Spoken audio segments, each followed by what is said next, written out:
श्रीमद् भगवद गीता दोस्तों, ये सिर्फ एक किताब ही है जो हमें अपने पूरे जीवन का सच्चा महत्व समझाती है। मनुष्य का जीवन ही संघर्ष से भरा हुआ है। सुख दुख, सर्दी गर्मी या और भी कठिन परिश्रम से जुड़े हुए हैं। जीवन में कैसा भी समय क्यों न हो, आपको उससे घबराना नहीं है, बल्कि उस चुनौती से लड़ना है। कभी अगर आपको जीवन की स्थितियों पर रोना आए, तो एक बार श्री कृष्ण की जीवनी पर नजर जरूर डाल लें। रोना बंद कर देंगे आप। श्री कृष्ण ने एक जेल में जन्म लिया था और जन्म लेने के तुरंत बाद ही उन्हें रात में ही उफनती यमुना पार कर गोकुल ले जाया गया। तीसरे दिन ही राक्षसनी पूतना उन्हें मारने आ पहुंची और यहाँ से जो संघर्ष का सिलसिला शुरू हुआ वह देह त्यागने तक बना रहा। भगवान श्री कृष्ण का जीवन कहता है, आप कोई भी हो, संसार में आए हैं तो जब तक जीवन है आपको संघर्ष करना ही होगा। वे चाहे श्री कृष्ण हो या पुरुषोत्तम श्री राम, मानव अवतार लेकर परमात्मा भी सांसारिक चुनौतियों से बच नहीं पाए। लेकिन श्री कृष्ण ने कभी किसी बात की शिकायत नहीं की। हर परिस्थिति को जिया और जीता। श्री कृष्ण कहते हैं, परिस्थितियों से भागो मत, उसके सामने डटकर खड़े हो जाओ, क्योंकि कर्म करना ही मानव जीवन का पहला कर्तव्य है। हम कर्मों से ही मुश्किलों को जीत सकते हैं। तो आज हम श्री कृष्ण से जुड़े किस्से के बारे में जानते हैं। श्री कृष्ण और सांप कालिया से जुड़े कहानी के बारे में। एक बार की बात है, यमुना नदी में एक मीठे पानी की झील में एक जहरीला सांप रहा करता था, जिसका नाम कालिया था। कालिया इतना जहरीला था कि धीरे धीरे उसका जहर यमुना नदी के पानी को भी जहरीला बना रहा था। एक दिन उस नदी के किनारे पर एक गाय चराने वाला गया और उसने उस नदी से पानी पीना शुरू कर दिया। पानी पीते ही उस व्यक्ति की मौत हो गई। जब श्री कृष्ण को इस बात का पता चला तो कृष्ण ने अपनी शक्ति से उस मरे हुए व्यक्ति को दोबारा से जिंदा कर दिया।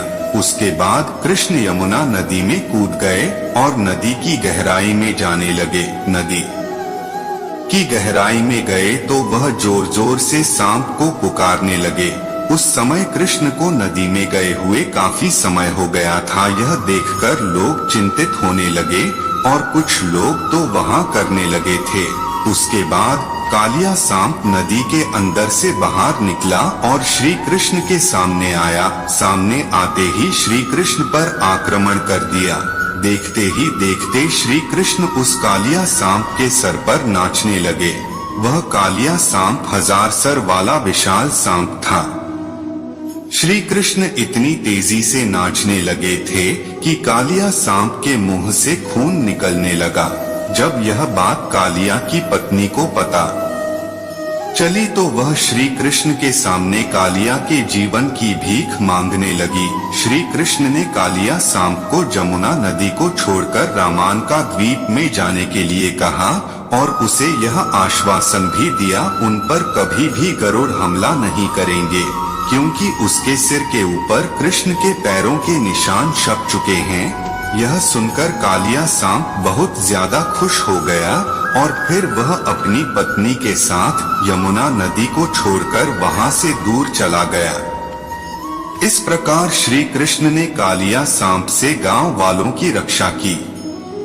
तो दोस्तों, हमें भी श्री कृष्ण की ही तरह आने वाली चुनौतियों से डट कर सामना करना चाहिए, ना कि डर कर हार मानना।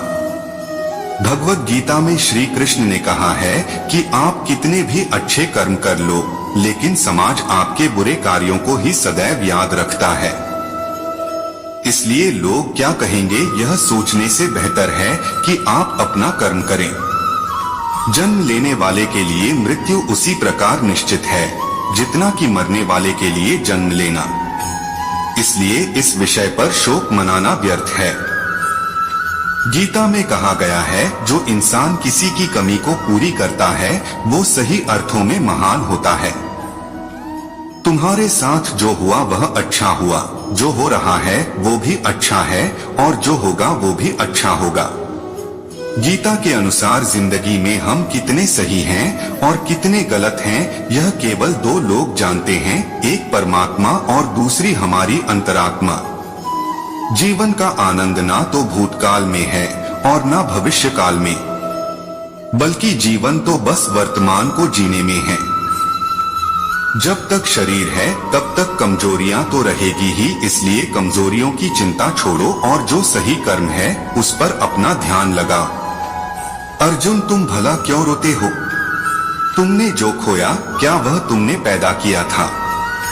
आज जो तुम्हारा है वह कल किसी और का होगा, क्योंकि परिवर्तन ही संसार का नियम है। किसी का अच्छा ना कर सको तो बुरा भी मत करना, क्योंकि दुनिया कमजोर है लेकिन दुनिया बनाने वाला नहीं। यदि कोई व्यक्ति विश्वास के साथ इच्छित वस्तु को लेकर नित्य चिंतन करता है तो वह जो चाहे वह बन सकता है। सच्चा धर्म यह है कि जिन बातों को इंसान अपने लिए अच्छा नहीं समझता उन्हें दूसरों के लिए भी प्रयोग ना करे।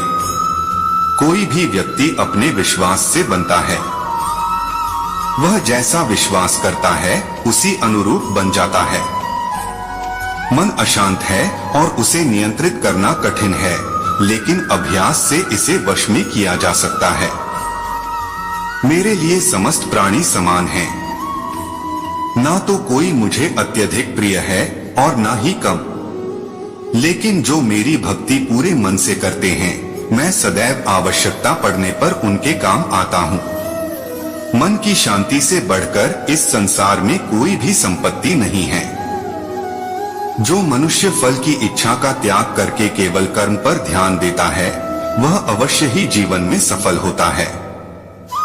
कोई भी इंसान जन्म से नहीं बल्कि अपने कर्मों से महान बनता है।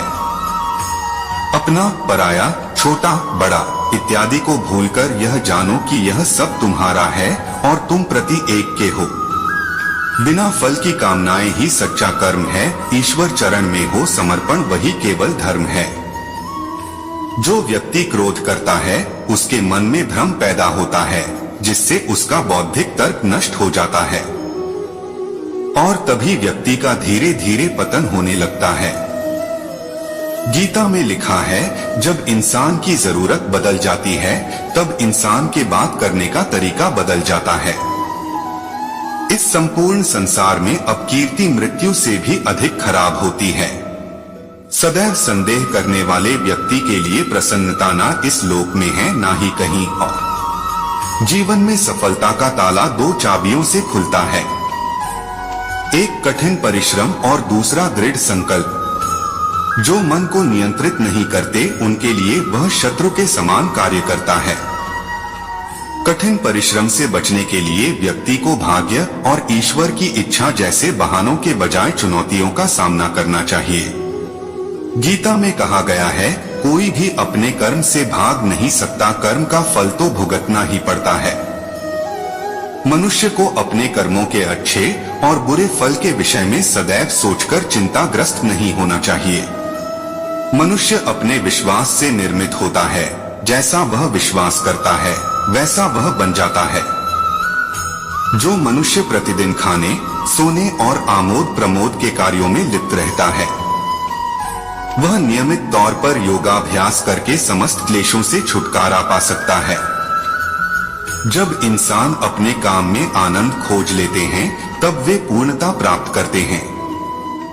श्रीमद् भागवत गीता का मुख्य उद्देश्य मानव कल्याण करना है, इसलिए प्रत्येक मनुष्य को सदैव मानव कल्याण की ओर अग्रसरित रहना चाहिए।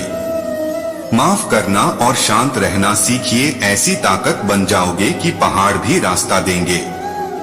व्यक्ति को अपनी इंद्रियों को वश में रखने के लिए बुद्धि और मन को नियंत्रित रखना होगा।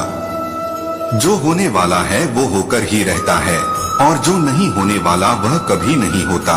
ऐसा निश्चय जिनकी बुद्धि में होता है उन्हें चिंता कभी नहीं सताती है। किसी भी व्यक्ति को ना तो समय से पहले और ना ही भाग्य से अधिक कुछ मिलता है। लेकिन उसे सदैव पाने के लिए प्रयत्नशील रहना चाहिए। इंसान हमेशा अपने भाग्य को कोसता है, यह जानते हुए भी कि भाग्य से भी ऊंचा उसका कर्म है जिसके स्वयं के हाथों में है। व्यक्ति को आत्मज्ञान के माध्यम से संदेह रूपी अज्ञानता को समाप्त करना चाहिए। मैं उन्हें ज्ञान देता हूँ जो सदा मुझसे जुड़े रहते हैं और जो मुझसे प्रेम करते हैं। सत्य कभी दावा नहीं करता कि मैं सत्य हूँ, लेकिन झूठ हमेशा दावा करता है कि सिर्फ मैं ही सत्य हूँ। परिवर्तन संसार का नियम है। समय के साथ संसार में हर चीज परिवर्तन के नियम का पालन करती है। हालांकि मैं भूत, भविष्य और वर्तमान काल के तीनों जीवों को जानता हूँ, लेकिन मुझे वास्तव में कोई नहीं जानता है। संयम, सदाचार, स्नेह एवं सेवा ये गुण सत्संग के बिना नहीं आते। मनुष्य जिस रूप में ईश्वर को याद करता है, ईश्वर भी उसे उसी रूप में दर्शन देते हैं। अपने कर्तव्य का पालन करना ही प्रकृति द्वारा निर्धारित किया हुआ हो, वह कोई पास नहीं है। सज्जन व्यक्तियों को सदैव अच्छा व्यवहार करना चाहिए, क्योंकि इन्हीं के पद चिन्हों पर सामान्य व्यक्ति अपने रास्ते चुनता है। बुद्धिमान को अपनी चेतना को एकजुट करना चाहिए और फल के लिए इच्छा छोड़ देनी चाहिए। मन अवश्य ही चंचल होता है, लेकिन उसे अभ्यास और वैराग्य के माध्यम से वश में लाया जा सकता है।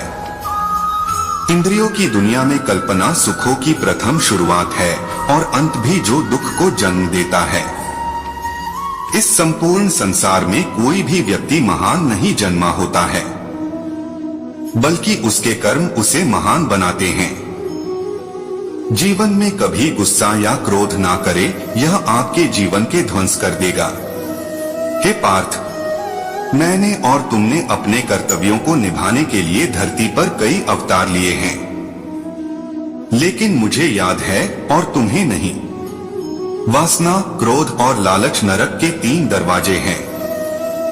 जो मनुष्य जिस देवता की विश्वास के साथ भक्ति करता है, मैं उस व्यक्ति की उसी देवता में दृढ़ता बढ़ा देता हूँ। सभी काम छोड़कर बस भगवान में पूर्ण रूप से समर्पित हो जाओ, मैं तुम्हें सभी पापों से मुक्त कर दूंगा। कर्म करो, फल की चिंता मत करो, भगवत गीता का सबसे बुद्धिमान संदेश है। आज हम केवल पैसे, बेहतर घर, कार और सुरक्षित भविष्य के लिए काम कर रहे हैं। हम इतने लक्ष्य चालित हैं कि हम सब कुछ परिणाम के बारे में सोचकर ही करते हैं।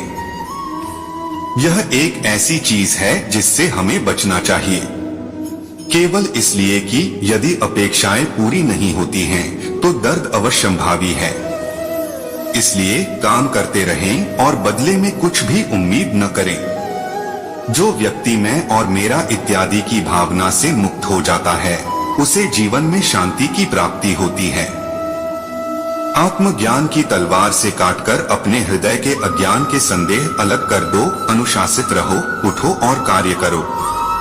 जिस प्रकार से प्राकृतिक मौसम में बदलाव आता है, ठीक उसी प्रकार से जीवन में भी सुख दुख आता रहता है।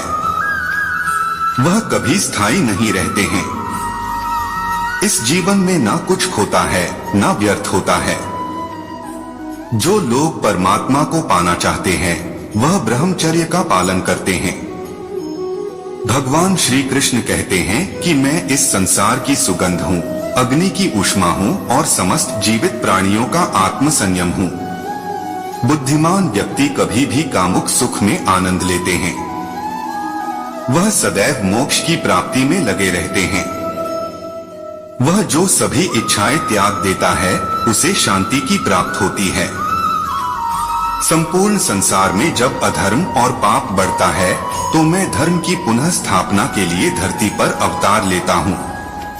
जैसे अंधेरे में प्रकाश की ज्योति जगमगाती है, ठीक उसी प्रकार से सत्य की चमक भी कभी फीकी नहीं पड़ती। इसलिए व्यक्ति को सदैव सत्य बोलना चाहिए। मैं सभी प्राणियों के हृदय में विद्यमान हूँ। जो व्यक्ति मृत्यु के दौरान मेरा नाम लेता है, वह सदैव मेरे ही धाम को प्राप्त होता है। इसमें कोई शक नहीं है। ऐसा कुछ भी नहीं चेतन या अचेतन, जो मेरे बिना अस्तित्व में रह सकता हो। परिवर्तन ही इस संपूर्ण संसार का नियम है। इसलिए व्यक्ति को कभी अपने वर्तमान पर घमंड नहीं करना चाहिए। जिसने जन्म लिया है उसकी मृत्यु निश्चित है और मृत्यु के पश्चात पुनर्जन्म भी निश्चित है। मनुष्य का संपूर्ण शरीर 5 तत्वों से मिलकर बना है, अग्नि, जल, वायु, आकाश और पृथ्वी। और अंत में उसके शरीर को इन्हीं 5 तत्वों में ही विलीन हो जाना है। व्यक्ति को अपने आप को सदैव ईश्वर को समर्पित कर देना चाहिए, तभी वह दुखों, चिंता और परेशानियों से मुक्त रह सकता है। प्रत्येक बुद्धिमान व्यक्ति को क्रोध और लोभ त्याग देना चाहिए, क्योंकि इससे आत्मा का पतन होता है। तुम बिना किसी कारण के चिंता करते हो और बेवजह ही घबराते हो। तुम तो आत्मा हो, जिसे ना तो कोई मार सकता है और ना ही जला सकता है।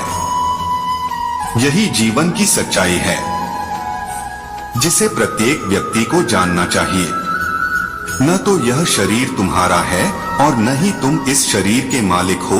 यह शरीर 5 तत्वों से बना है, आग, जल, वायु, पृथ्वी और आकाश। एक दिन यह शरीर इन्हीं 5 तत्वों में विलीन हो जाएगा।